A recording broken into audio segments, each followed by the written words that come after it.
திருச்சி போய் சேர்க்கிற போது 30 பேர் செத்து விட்டார்கள் என்ற செய்தி அவருக்கு கிடைத்து விட்டது. கிடைத்தபோது செய்தியாளர்கள் அவரை நெருக்குகிறார்கள். இதை பற்றி உங்களுடைய கருத்து என்னன்னு கேட்பதற்கு. அவர் பதில் சொல்லாமல் ஓடுகிறார்.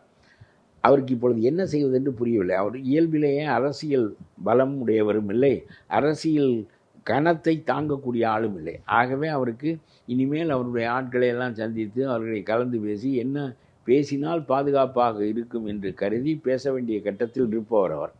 ஆகவே இவர் அங்கே மக்களுக்கு அங்கேயே இருந்திருக்க வேண்டும், உடனே மக்களை பார்த்திருக்க வேண்டும். தவறாக நடந்து விட்டதே என்று பதறியிருக்க வேண்டும்.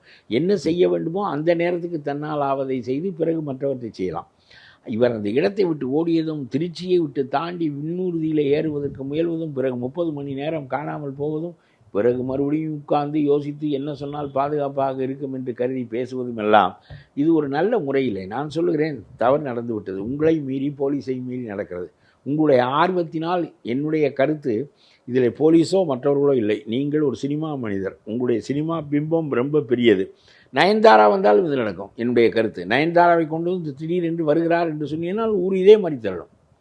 இது நயன்தாராவுக்கும் சினிமா மோகம்தான் காரணம், இவருக்கும் சினிமா மோகம்தான் காரணம். ஆகவே இவர் அதை என்ன என்று இவர் தான் விரும்புகிறார். நம்முடைய மக்கள் திரட்சி, பெருங்கூட்டம் இது பேசுபொருளாக வேண்டும், ஊரின் பேசுபொருளாக, அது ஒன்றுதான் நம்முடைய வலிமை என்று அவர் கருதுகிறார்.